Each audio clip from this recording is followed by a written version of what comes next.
Hey everybody, we're back again a little bit earlier today with some more Dune because I've got some stuff going on tonight, so thought I'd still get this in regardless because I like doing it. People are listening to it, I hope, and it's a compelling read. So unfortunately, it's raining outside right now. It was storming a little bit ago, so doesn't quite give the whole desert planet vibe. But it's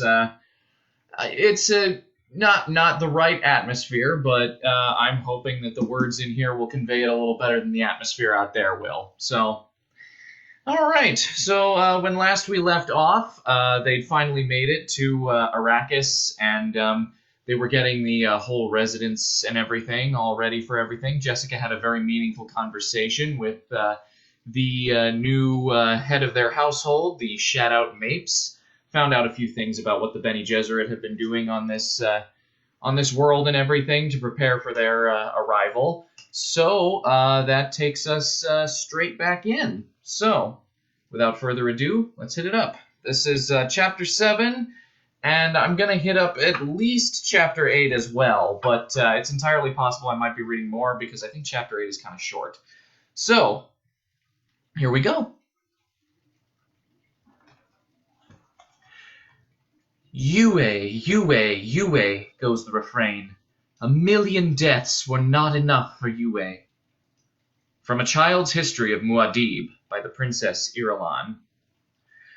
The door stood ajar, and Jessica stepped through it into a room with yellow walls.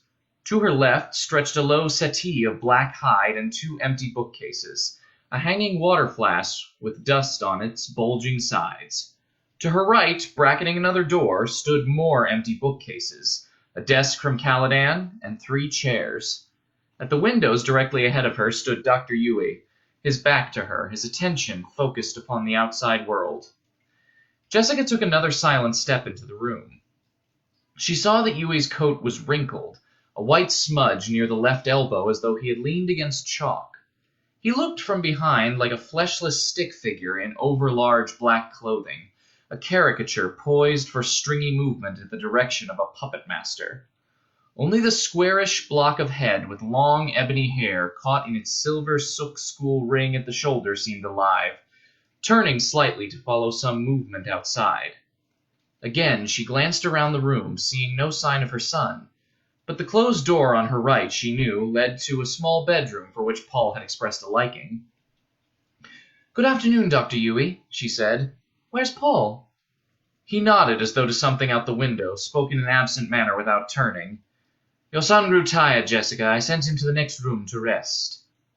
Abruptly he stiffened, whirled with mustache flopping over his purpled lips. "Forgive me, my lady. My thoughts were far away. I did not mean to be familiar." She smiled, held out her right hand. For a moment she was afraid he might kneel. "Wellington, please. To use your name like that, We've known each other 6 years," she said. "It's long past time formalities should have been dropped between us, in private." Yueh ventured a thin smile, thinking, "I believe it has worked.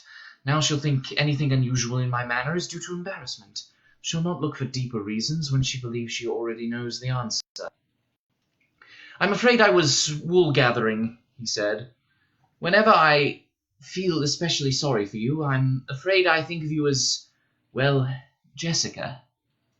"Sorry for me? Whatever for?" Yueh shrugged. Long ago he had realized Jessica was not gifted with the full truth-say as his Wana had been. Still, he always used the truth with Jessica whenever possible. It was safest. "You've seen this place, my Jessica." He stumbled over the name, plunged ahead. "So barren after Caladan.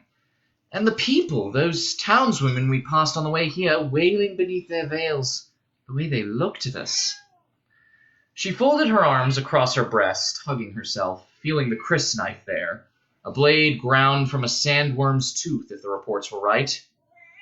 "It's just that we're strange to them. Different people, different customs. They've only known the Harkonnens." She looked past him out the windows.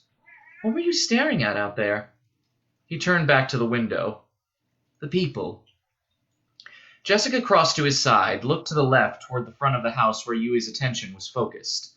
A line of 20 palm trees grew there, the ground beneath them swept clean, barren. A screen fence separated them from the road upon which robed people were passing. Jessica detected a faint shimmering in the air between her and the people, a house shield, and went on to study the passing throng, wondering why Yueh found them so absorbing. The pattern emerged, and she put a hand to her cheek. The way the passing people looked at the palm trees. She saw envy, some hate, even a sense of hope. Each person raked those trees with a fixity of expression. "Do you know what they're thinking?" Yueh asked. "You profess to read minds," she asked. "Those minds," he said. "They look at those trees and they think, there are 100 of us. That's what they think." She turned a puzzled frown on him. "Why?" "Those are date palms," he said. "One date palm requires 40 liters of water a day. A man requires but 8 liters. A palm, then, equals 5 men. There are 20 palms out there. 100 men. But even some of those people look at the trees hopefully. They but hope some dates will fall, except it's the wrong season." "We look at this place with too critical an eye," she said. "There's hope as well as danger here. The spice could make us rich. With a fat treasury, we could make this world into whatever we wish." And she laughed silently at herself. Who am I trying to convince? The laugh broke through her restraints, emerging brittle, without humor. "But you can't buy security," she said. Yueh turned away to hide his face from her. If only it were possible to hate these people instead of love them.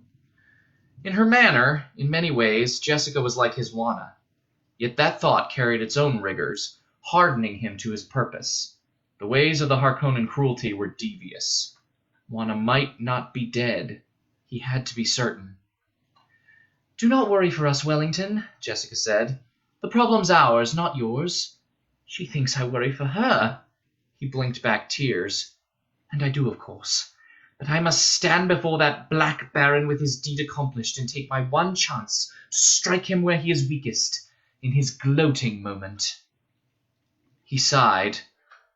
"Would it disturb Paul if I looked in on him?" she asked. "Not at all. I gave him a sedative." "He's taking the change well?" she asked. "Except for getting a bit overtired. He's excited, but what 15-year-old wouldn't be under these circumstances?" He crossed to the door, opened it. "He's in here." Jessica followed, peered into a shadowy room. Paul lay on a narrow cot, one arm beneath a light cover, the other thrown back over his head. Slatted blinds at the window beside the bed wove a loom of shadows across face and blanket. I've got the cat in here, so you might hear him occasionally. Jessica stared at her son, seeing the oval shape of face so like her own. But the hair was the Duke's, coal-colored and tousled. Long lashes concealed the lime-toned eyes. Jessica smiled, feeling her fears retreat. She was suddenly caught by the idea of genetic traces in her son's features. Her lines in eyes and facial outline, but sharp touches of the father, peering through the outline like maturity emerging from childhood. She thought of the boy's features as an exquisite distillation out of random patterns, endless cues of happenstance meeting at this nexus. The thought made her want to kneel beside the bed and take her son in her arms, but she was inhibited by Yueh's presence. She stepped back, closed the door softly. Yueh had returned to the window, unable to bear watching the way Jessica stared at her son. Why did Juana never give me children? He asked himself. I know as a doctor there was no physical reason against it. Was there some Bene Gesserit reason? Was she perhaps instructed to serve a different purpose? What could it have been? She loved me, certainly. For the first time he was caught up in the thought that he might be part of a pattern more involuted and complicated than his mind could grasp. Jessica stopped beside him, said, What delicious abandon in the sleep of a child. He spoke mechanically. If only adults could relax like that. Yes. Where do we lose it? He murmured. She glanced at him, catching the odd tone.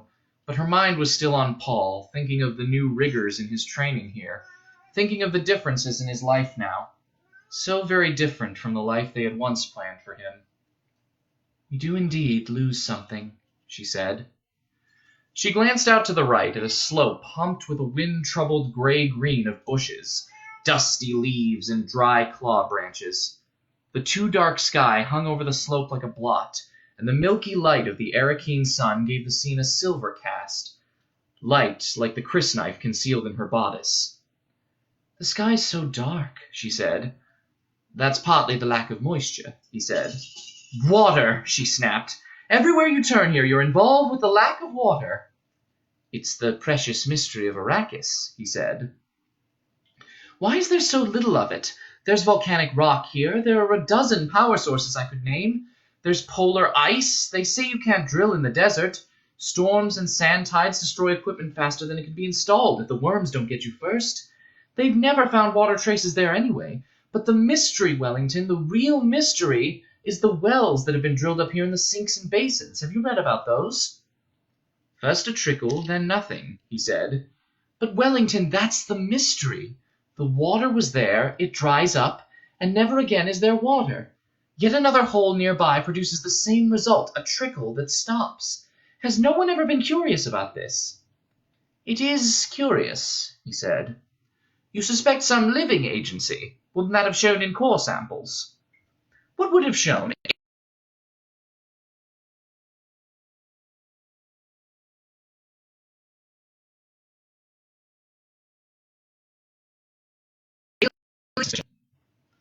"Perhaps the reason's known," he said. "The Harkonnens sealed off many sources of information about Arrakis. Perhaps there was the reason to suppress this." "What reason?" she asked. "And then there's the atmospheric moisture. Little enough of it, certainly, but there's some. It's the major source of water here, caught in wind traps and precipitators. Where does that come from?" "The polar caps." "Cold air takes up little moisture, Wellington. There are things here behind the Harkonnen veil that bear close investigation, and not all of those things are directly involved with the spice." "We are indeed behind the Harkonnen veil," he said. "Perhaps we'll—" He broke off, noting the sudden intense way she was looking at him. "Is something wrong?" "The way you say Harkonnen," she said. "Even my Duke's voice doesn't carry that weight of venom when she uses the hated name. I didn't think you had personal reasons to hate them, Wellington." "Great Mother," he thought. "I've aroused her suspicions, and now I must use every trick my Wana taught me. There's only one solution. Tell the truth as far as I can." He said, "You didn't know that my wife, my Wana—" He shrugged, unable to speak past a sudden constriction in his throat. Then, The words would not come out. He felt panic. He closed his eyes tightly, experiencing the agony in his chest and little else, until a hand touched his arm gently. "Forgive me," Jessica said. "I did not mean to open an old wound." And she thought, those animals. His wife was Bene Gesserit. The signs are all over him. And it's obvious the Harkonnens killed her. Here's another poor victim bound to the Atreides by a carom of hate. "I'm sorry," he said. "I'm unable to talk about it." He opened his eyes, giving himself up to the internal awareness of grief. That, at least, was the truth. Jessica studied him, seeing the up-angled cheeks, the dark sequins of almond eyes, the butter complexion, and stringy mustache hanging like a curved frame around purpled lips and narrow chin. The creases of his cheeks and forehead, she saw, were as much lines of sorrow as of age. A deep affection for him came over her. "Wellington, I'm sorry we brought you to this dangerous place," she said. "I came willingly," he said, and that too was true. "But this whole planet's a Harkonnen trap. You must know that." "It will take more than a trap to catch the Duke Leto," he said, and that too was true. "Perhaps I should be more confident of him," she said. "He is a brilliant tactician." "We've been uprooted," he said. "That's why we're uneasy." "And how easy it is to kill the uprooted plant," she said, "especially when you put it down in hostile soil." Are we certain the soil's hostile? There were water riots when it was learned how many people the Duke was adding to the population, she said. They stopped only when the people learned we were installing new wind traps and condensers to take care of the load. There's only so much water to support human life here, he said. The people know if more come to drink a limited amount of water, the price goes up and the very poor die. But the Duke has solved this. It doesn't follow that the riots mean permanent hostility toward him. And guards, she said, guards everywhere, and shields. You see the blurring of them everywhere you look. We did not live this way on Caladan. Give this planet a chance, he said. But Jessica continued to stare hard-eyed out the window. I can smell death in this place, she said. Hawat sent advance agents in here by the battalion. Those guards outside are his men.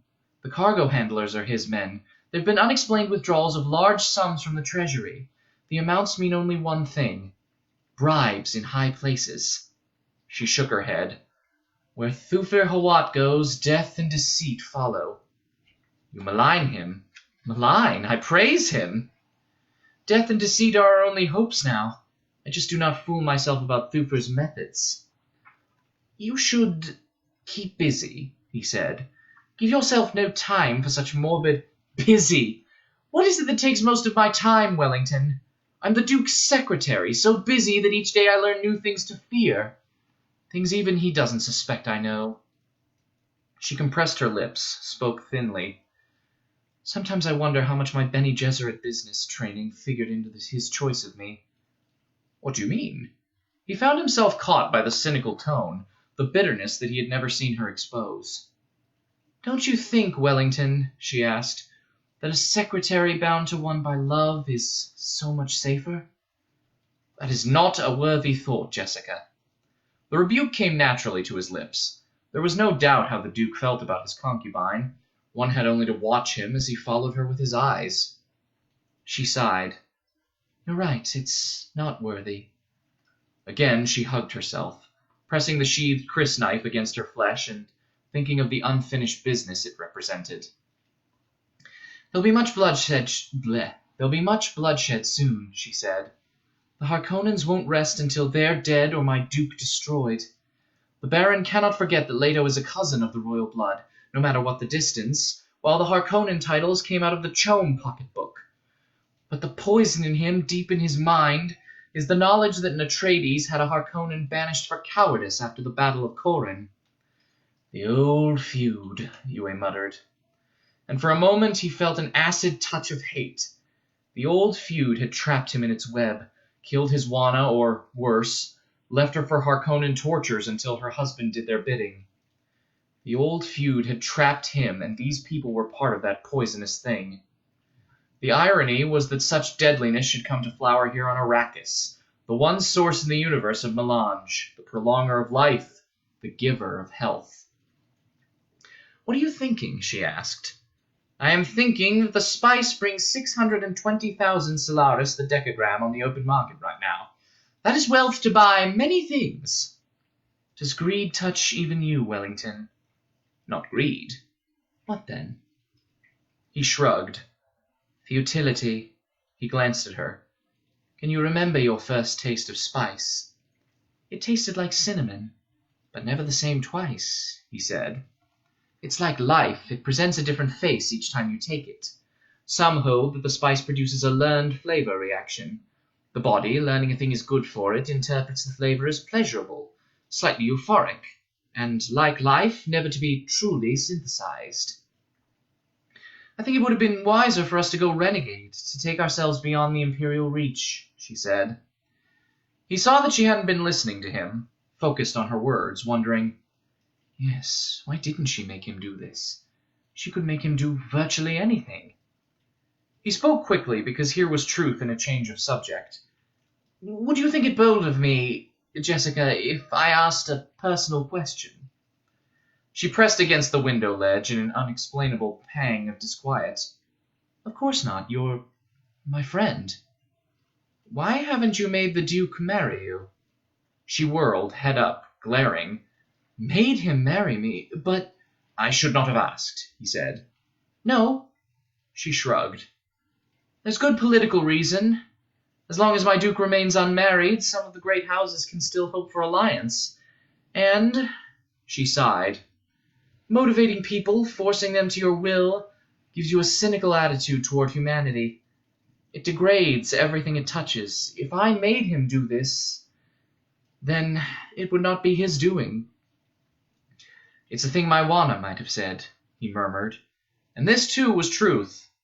He put a hand to his mouth, swallowing convulsively. He had never been closer to speaking out, confessing his secret role. Jessica spoke, shattering the moment. Besides, Wellington, the Duke is really two men. One of them I love very much. He's charming, witty, considerate, tender. Everything a woman could desire, but the other man is cold, callous, demanding, selfish, as harsh and cruel as a winter wind. That's the man shaped by the father. Her face contorted. If only that old man had died when my Duke was born. In the silence that came between them, a breeze from a ventilator could be heard fingering the blinds. Presently she took a deep breath, said, Leto's right. These rooms are nicer than the ones on the other sections of the house. She turned, sweeping the room with her gaze. If you'll excuse me, Wellington, I want another look through this wing before I assign quarters. He nodded. Of course. And he thought, if only there was some way not to do this thing that I must do. Jessica dropped her arms, crossed to the hall door, and stood there a moment, hesitating, then let herself out. All the time we talked, he was hiding something, holding something back, she thought. To save my feelings, no doubt. He's a good man. Again she hesitated, almost turned back to confront Yueh and drag the hidden thing from him. But that would only shame him, frighten him to learn he so easily read. I should place more trust in my friends. And that's the first chapter we're going to cover today, so here's our next one. Many have marked the speed with which Muad'Dib learned the necessities of Arrakis. The Bene Gesserit, of course, know the basis of this speed. For the others, we can say that Muad'Dib learned rapidly, because his first training was in how to learn. And the first lesson of all was the basic trust that he could learn. It is shocking to find how many people do not believe they can learn, and how many more believe learning to be difficult. Muad'Dib knew that every experience carries its lesson. From The Humanity of Muad'Dib by the Princess Irulan. Paul lay on the bed, feigning sleep. It had been easy to palm Dr. Yueh's sleeping tablet, to pretend to swallow it. Paul suppressed a laugh. Even his mother had believed him asleep. He had wanted to jump up and ask her permission to go exploring the house, but had realized she wouldn't approve. Things were too unsettled yet. No, this way was best. If I slip out without asking, I haven't disobeyed orders, and I will stay in the house where it's safe. He heard his mother and Yueh talking in the other room. Their words were indistinct. Something about spice, the Harkonnens. The conversation rose and fell.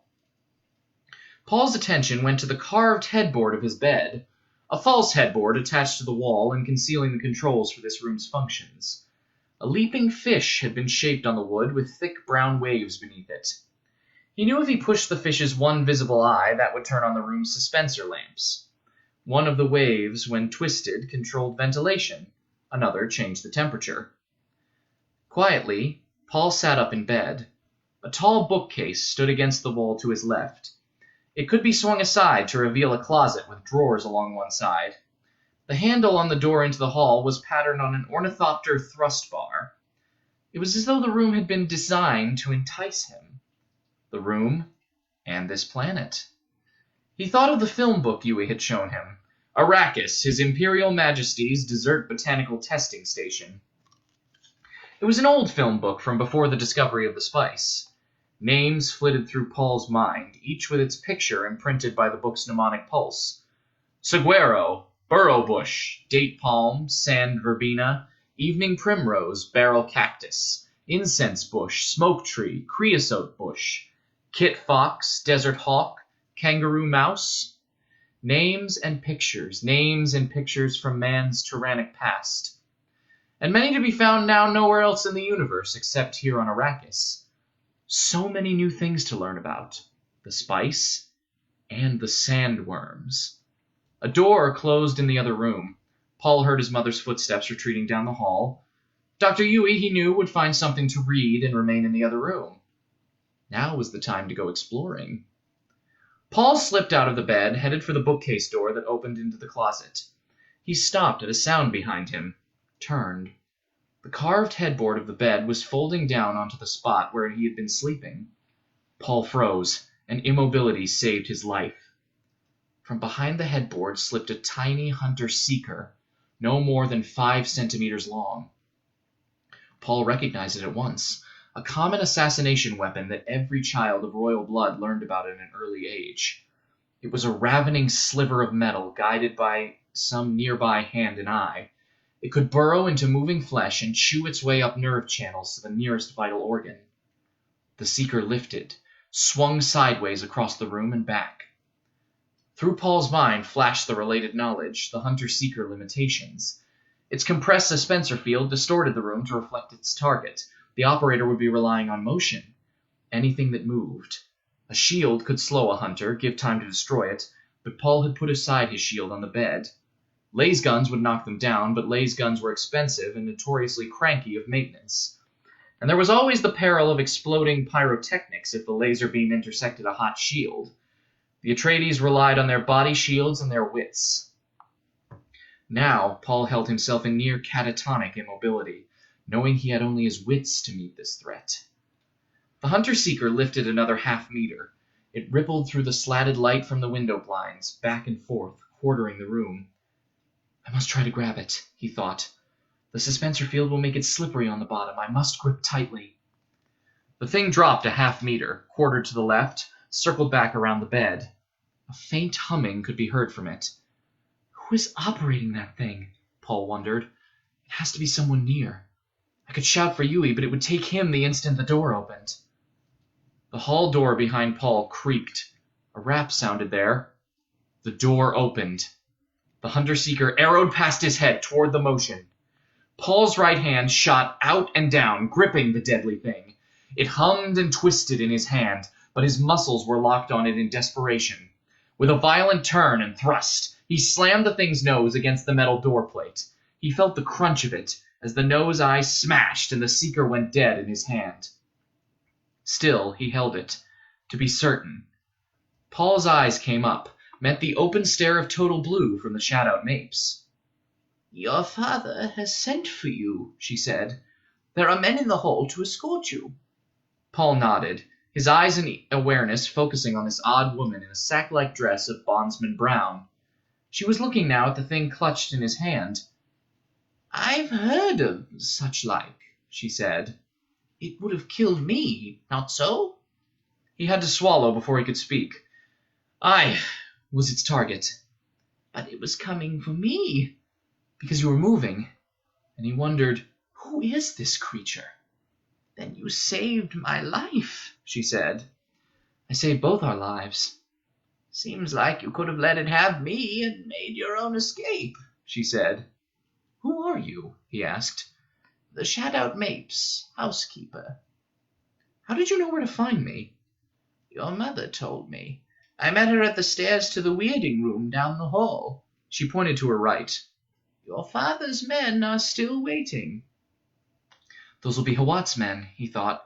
We must find the operator of this thing. Go to my father's men, he said. Tell them I've caught a hunter-seeker in the house and they're to spread out and find the operator. Tell them to seal off the house and its grounds immediately. They'll know how to go about it. The operator's sure to be a stranger among us. And he wondered, could it be this creature? But he knew it wasn't. The seeker had been under control when she entered. Before I do your bidding, manling, Mape said, I must cleanse the way between us. You put a water burden on me that I'm not sure I care to support. But we Fremen pay our debts, be they black debts or white debts. And it's known to us that you've a traitor in your midst. Who it is, we cannot say, but we're certain sure of it. Mayhap there's the hand that guided this flesh-cutter. Paul absorbed this in silence. A traitor. Before he could speak, the odd woman whirled away and ran back toward the entry. He thought to call her back, but there was an air about her that told him she would resent it. She told him what she knew, and now she was going to do his bidding. The house would be swarming with Hawat's men in a minute. His mind went to other parts of that strange conversation. Weirding room. He looked to his left where she had pointed. Wee Fremen. So that was a Fremen. He paused for the mnemonic blink that would store the pattern of her face in his memory. Prune-wrinkled features, darkly browned, blue-on-blue eyes without any white in them. He attached the label, the Shadout Mapes. Still gripping the shattered seeker, Paul turned back into his room, scooped up his shield belt from the bed with his left hand, swung it around his waist, and buckled it as he ran back and out and down the hall to the left. She said his mother was someplace downstairs. A weirding room. So that's the end of that chapter. And since that was a quickie, I think we are going to move on to the next one. So we'll be making it through chapter 9 today. Here we go. What had the Lady Jessica to sustain her in her time of trial? Think you carefully on this Bene Gesserit proverb, and perhaps you will see. Any road followed precisely to its end leads precisely nowhere.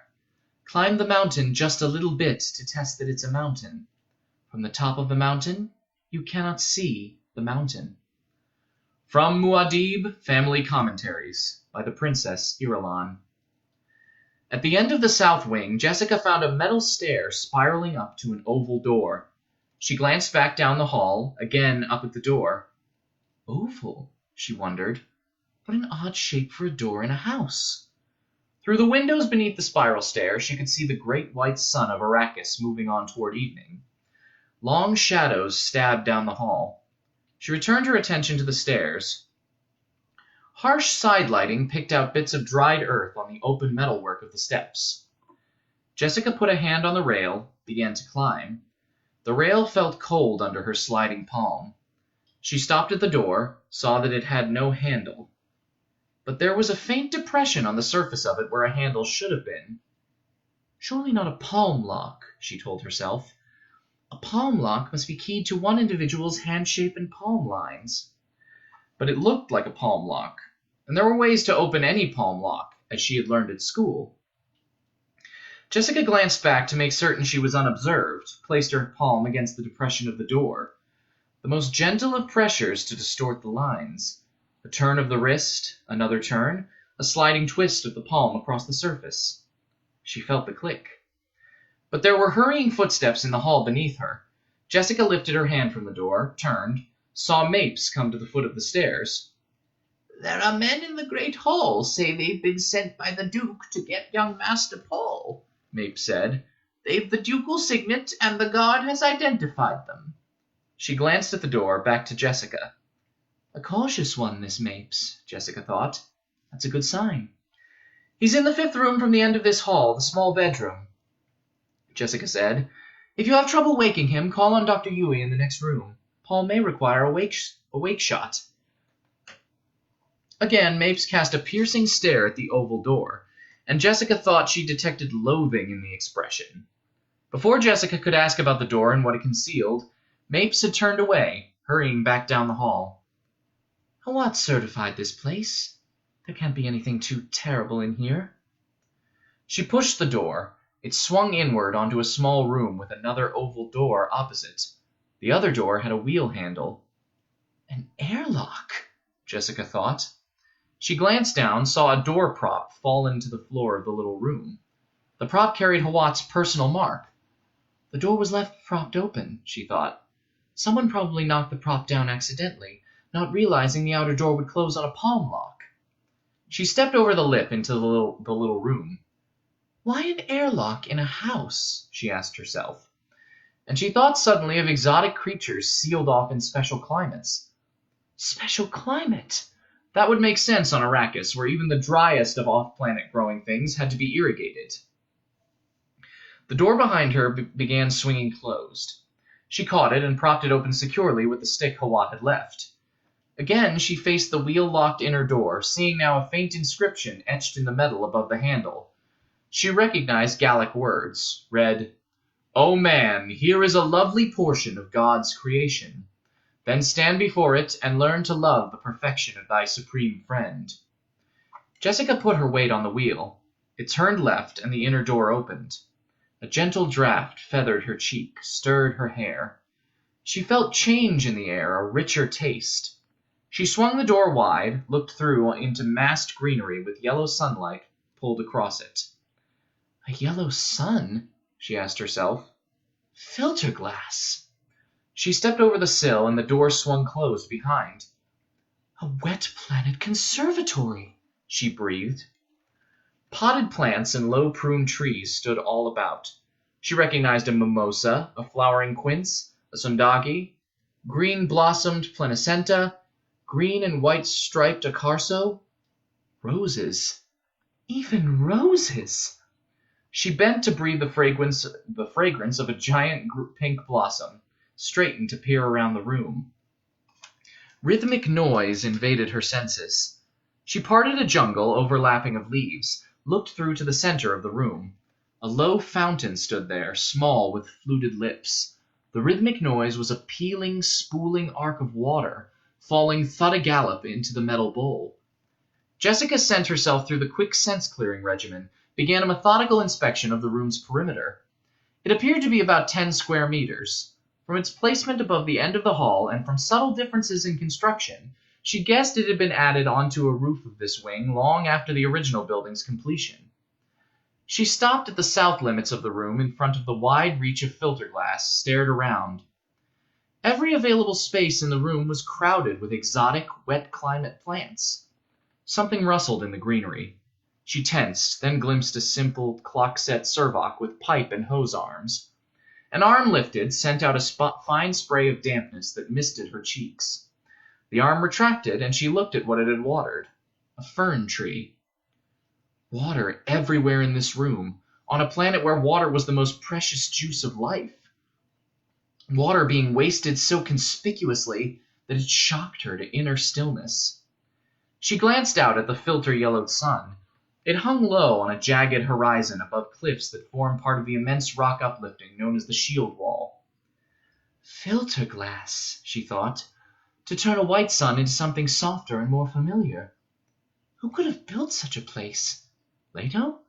It would be like him to surprise me with such a gift, but there hasn't been time, and he's been busy with more serious problems.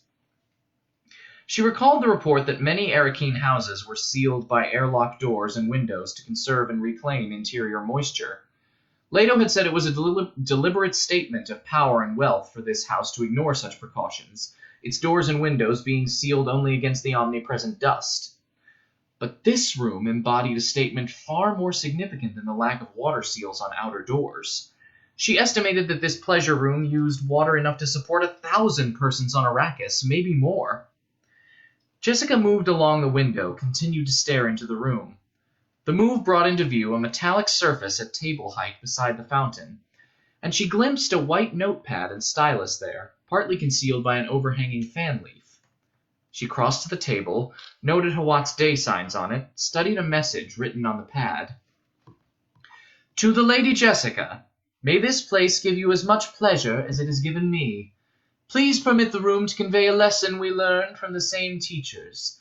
The proximity of a desirable thing tempts one to overindulgence. On that path lies danger. My kindest wishes, Margot, Lady Fenring. Jessica nodded, remembering that Leto had referred to the Emperor's former proxy here as Count Fenring. But the hidden message of the note demanded immediate attention, couched as it was in a way to inform her the writer was another Bene Gesserit. A bitter thought touched Jessica in passing. The Count married his lady. Even as this thought flicked through her mind, she was bending to seek out the hidden message. It had to be there. The visible note contained the code phrase every Bene Gesserit not bound by a school injunction was required to give another Bene Gesserit when conditions demanded it. On that path lies danger. Jessica felt the back of the note, rubbed the surface for coded dots. Nothing. The edge of the pad came under her seeking fingers. Nothing. She replaced the pad where she had found it, feeling a sense of urgency. Something in the position of the pad, she wondered. But Hawat had been over this room, doubtless had moved the pad. She looked at the leaf above the pad. The leaf! She brushed a finger along the undersurface, along the edge, along the stem. It was there. Her fingers detected the subtle coded dots, scanned them in a single passage. Your son and the Duke are in immediate danger. A bedroom has been designed to attract your son. The H loaded it with death traps to be discovered, leaving one that may escape detection. Jessica put down the urge to run back to Paul. The full message had to be learned. Her fingers sped over the dots. I do not know the exact nature of the menace, but it has something to do with a bed. The threat to your Duke involves defection of a trusted companion or lieutenant. The H planned to give you as gifts to a minion. To the best of my knowledge, the conservatory is safe. Forgive that, I cannot tell more. My sources are as few as my count is not in the pay of the H. In haste, MF. Jessica thrust the leaf aside, whirled to dash back to Paul. In that instant, the airlock door slammed open. Paul jumped through it, holding something in his right hand, slammed the door behind them. He saw his mother, pushed through the leaves at her, glanced at the fountain, thrust his hand in the thing it clutched under the falling water. Paul! She grabbed his shoulder, staring at the hand. What is that? He spoke casually, but she caught the effort of the tone. Hunter-seeker. Caught it in my room and smashed its nose, but I want to be sure. Water should sort it out. Immerse it, she commanded. He obeyed. Presently she said, Withdraw your hand. Leave the thing in the water. He brought out his hand, shook water from it, staring at the quiescent metal in the fountain. Jessica broke off a plant stem, prodded the deadly sliver. It was dead. She dropped the stem into the water, looked at Paul. His eyes studied the room with a searching intensity that she recognized, the BG way. This place could conceal anything, he said. I have reason to believe it's safe, she said. My room was supposed to be safe, too. Hawat said, It was a hunter-seeker, she reminded him. That means someone inside the house to operate it. Seeker control beams have a limited range. The thing could have been spirited in here after Hawat's investigation. But she thought of the message of the leaf. Defection of a trusted companion or lieutenant. Not Hawat, surely. Not Hawat. Hawat's men are searching the house right now, he said. That seeker almost got the old woman who came to wake me. The Shadow Mapes, Jessica said, remembering the encounter at the stairs. A summons from your father to... That can wait, Paul said. Why do you think this room's safe? She pointed to the note, explained about it. He relaxed slightly. But Jessica remained inwardly tense, thinking, A hunter-seeker? Merciful mother. It took all her training to prevent a fit of hysterical trembling. Paul spoke matter-of-factly. It's the Harkonnens, of course. We shall have to destroy them. A rapping sounded at the airlock door, the code knock of one of Hawat's corps. Come in, Paul said. The door swung wide open, and a tall man in a tradie's uniform, with a Hawat insignia on his cap, leaned into the room. There you are, sir, he said. The housekeeper said you'd be here. He glanced around the room. We found a cairn in the cellar and caught a man in it. He had a seeker consult. I'll want to take part in the investigation, Jessica said. Sorry, my lady. We messed him up catching him. He died. Nothing to identify him, she asked. We found nothing yet, my lady. Was he an Arakeen native? Paul asked. Jessica nodded at the astuteness of the question. He has the native look, the man said. Put into that cairn more than a month ago by the look, and left there to await our coming. Stone and mortar where he came through the cellar were untouched when we inspected the place yesterday. I'll stake my reputation on it. No one questions your thoroughness, Jessica said. I question it, my lady. We should have used sonic probes down there. I presume that's what you're doing now, Paul said. Yes, sir. Send word to my father that we'll be delayed. At once, sir. He glanced at Jessica. It's Hawat's order that under such circumstances as these, the young master be guarded in a safe place. Again, his eyes swept the room. What of this place? I've reason to believe it's safe, she said. Both Hawat and I have inspected it. Then I'll mount guard outside here, milady, until we've been over the house once more. He bowed, touched his cap to Paul, backed out and swung the door closed behind him. Paul broke the sudden silence, saying, Had we better go over the house later ourselves? Your eyes might see things others would miss. This wing was the only place I hadn't examined, she said. I put it off to last because Because Hawat gave it his personal attention, he said. She darted a quick look at his face, questioning. Do you distrust Hawat? She asked. No, but he's getting old. He's overworked. We could take some of the load from him. That'd only shame him and impair his efficiency, she said. A stray insect wouldn't be able to wander into this wing after he hears about this. He'll be shamed that we must take our own measures, he said. Hawat has served 3 generations of Atreides with honor, she said. He deserves every respect and trust we can pay him many times over. Paul said, When my father is bothered by something you've done, he says Bene Gesserit like a swear word. What is it about me that bothers your father? When you argue with him. You are not your father, Paul. And Paul thought, it'll worry her, but I must tell her what that Mapes woman said about a traitor among us. What are you holding back? Jessica asked. This isn't like you, Paul. He shrugged, recounted the encounter with Mapes. And Jessica thought of the message of the leaf. She came to sudden decision, showed Paul the leaf, told him its message. My father must learn of this at once, he said. I'll radiograph it in code and get it off. No, she said. You will wait until you can see him alone. As few as possible must learn about it. Do you mean we should trust no one? There's another possibility, she said. This message may have been meant to get to us. The people who gave it to us may believe it's true, but it may be the only purpose was to get this message to us. Paul's face remained sturdily somber. To sow distrust and suspicion in our ranks, to weaken us that way, he said. You must tell your father privately and caution him about this aspect of it, she said. I understand.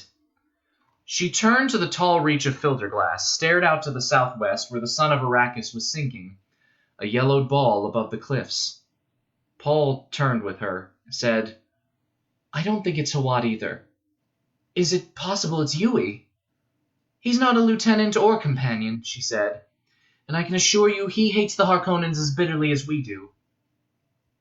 Paul directed his attention to the cliffs, thinking, and it couldn't be Gurney or Duncan. Could it be one of the sub-lieutenants?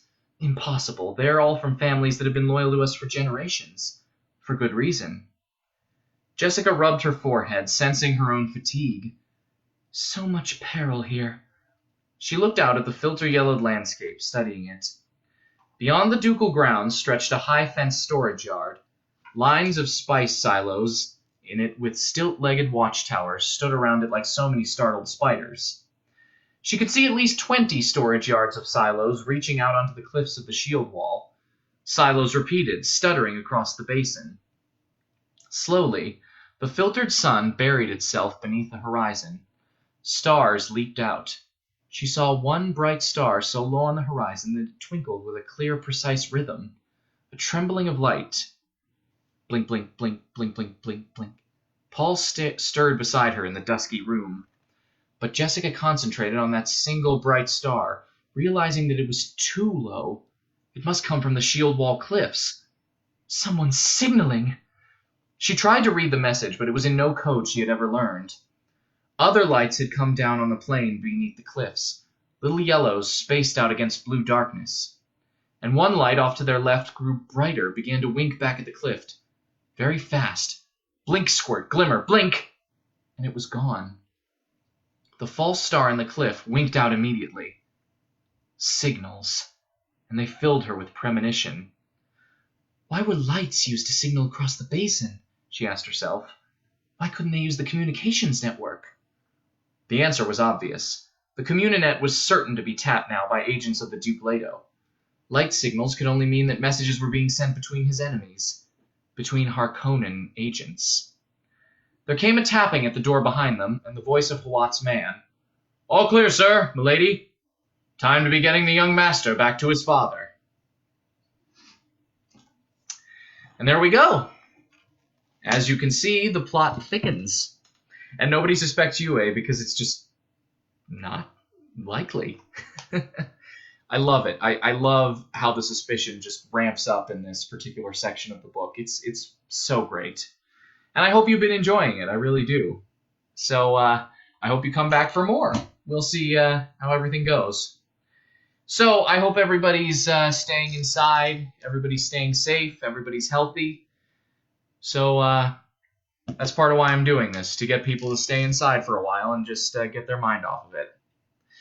So we'll see you next time. We'll see you tomorrow for more, and stay safe, everybody. See you later.